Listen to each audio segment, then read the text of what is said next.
Banyak orang tua berpikir bahwa perceraian hanya mengakhiri hubungan suami dan istri. Padahal bagi anak, perceraian seringkali menjadi luka yang membekas seumur hidup. Anak mungkin tidak mampu mengungkapkan perasaannya, tetapi mereka merasakan kehilangan, ketakutan, kebingungan, dan ketidakamanan ketika melihat ayah dan ibunya tidak lagi hidup dalam kasih dan keharmonisan. Seorang ayah yang mengasihi anaknya tidak hanya menunjukkan kasih melalui pemberian materi, biaya sekolah, atau hadiah. Kasih seorang ayah kepada anaknya juga terlihat dari bagaimana ia memperlakukan ibu dari anak-anaknya. Ketika seorang ayah menghormati, melindungi, dan mengasihi istrinya, anak sedang belajar tentang kasih, kesetiaan, penghargaan, dan tanggung jawab.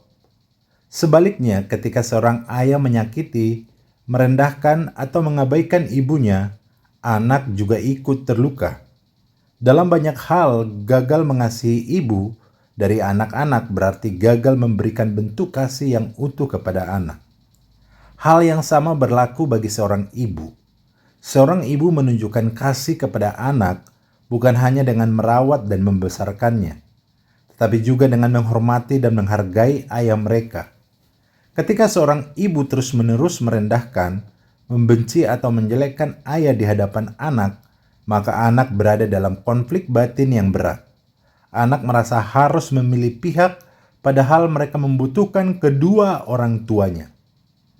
Bagi pasangan yang sedang mempertimbangkan perceraian, penting untuk bertanya dengan jujur. Apakah semua upaya perdamaian sudah dilakukan? Tidak sedikit keluarga yang berhasil dipulihkan ketika kedua pihak bersedia merendahkan hati, memperbaiki komunikasi, mencari bantuan konseling, dan mengutamakan kepentingan anak di atas ego pribadi mereka. Perceraian mungkin menyelesaikan konflik antara suami dan istri, tetapi seringkali menciptakan pergumulan baru bagi anak-anak mereka. Bagi mereka yang telah bercerai, kehidupan harus tetap dijalani dengan penuh tanggung jawab. Jangan menjadikan anak sebagai alat balas dendam, alat tekanan, atau alat untuk memenangkan konflik. Anak-anak berhak tetap mencintai ayah dan ibunya tanpa harus dipaksa membenci salah satu pihak, baik ayah atau ibu mereka. Kedewasaan orang tua setelah perceraian akan sangat menentukan kesehatan mental dan masa depan anak-anak mereka. Bagi pasangan yang masih utuh dalam pernikahan, jangan menunggu masalah menjadi besar. Bangun komunikasi yang sehat, belajar meminta maaf, belajar mengampuni, dan menjaga komitmen pernikahan setiap hari. Pernikahan yang sehat bukanlah pernikahan tanpa masalah, melainkan pernikahan yang mau berjuang bersama-sama menghadapi semua masalah. Orang tua adalah sekolah pertama bagi anak. Sebelum anak mendengar nasihat tentang kasih, mereka terlebih dahulu melihat contoh kasih dari ayah dan ibunya.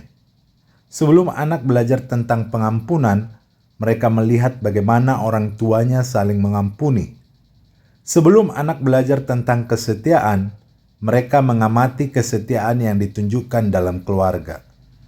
Firman Tuhan mengingatkan dalam Efesus 5 ayat yang ke-25, "Hai suami, kasihilah istrimu sebagaimana Kristus telah mengasihi jemaat dan telah menyerahkan dirinya baginya." Kasih yang sejati bukan hanya perasaan, melainkan komitmen untuk tetap mengasihi, menghormati, dan melayani. Ketika seorang ayah mengasihi istrinya dengan benar, anak akan merasa aman. Ketika seorang ibu menghormati suaminya dengan benar, anak akan belajar menghargai sesama. Anak mungkin tidak mengingat semua kata yang diucapkan orang tuanya, tetapi mereka akan mengingat bagaimana ayah dan ibunya saling memperlakukan. Karena itu, jika kita sungguh mengasihi anak-anak kita, mulailah dengan mengasihi pasangan kita. Sebab salah satu hadiah terbesar yang dapat diberikan orang tua kepada anak bukanlah harta, melainkan teladan kasih yang nyata dalam keluarga. Setiap pasangan hendaknya berusaha mempertahankan pernikahan dan menghindari perceraian sebisa mungkin. Karena seringkali anak menjadi pihak yang paling merasakan dampaknya. Anak bukan hanya membutuhkan orang tua yang hadir secara fisik, tetapi juga membutuhkan rasa aman, kasih sayang, dan teladan tentang komitmen. Beberapa cara yang bisa dilakukan pasangan. Yang pertama, utamakan komunikasi yang sehat. Belajar berbicara dengan jujur tanpa saling menyakiti. Dengarkan pasangan untuk memahami, bukan hanya untuk menjawab. Yang kedua, selesaikan masalah bukan mencari siapa yang salah. Dalam rumah tangga pasti ada perbedaan. Fokuslah mencari jalan keluar bersama, bukan memperbesar kesalahan pasangan. Masalah yang besar diperkecil, masalah yang kecil ditiadakan. Jaga perkataan dan sikap saat konflik. Hindari menghina, mengancam cerai, membandingkan pasangan dengan orang lain, atau melibatkan anak dalam pertengkaran. Yang selanjutnya, ingat kembali komitmen awal pernikahan. Saat masalah datang, ingat bahwa pernikahan dibangun bukan hanya saat keadaan baik, tetapi juga saat melewati masa sulit. Selanjutnya, berikan waktu dan perhatian untuk pasangan. Kesibukan sering membuat hubungan menjadi jauh. Luangkan waktu untuk berbicara, berdoa bersama, dan membangun kembali kedekatan. Selanjutnya, belajar mengampuni. Tidak ada pasangan yang sempurna. Mengampuni bukan berarti membenarkan kesalahan, tetapi memilih untuk memperbaiki hubungan. Cari bantuan jika masalah semakin berat. Bisa berdiskusi dengan orang-orang bijaksana, konselor pernikahan, atau pemimpin rohani sebelum mengambil keputusan besar. Dan selanjutnya, jangan jadikan anak sebagai alasan bertengkar.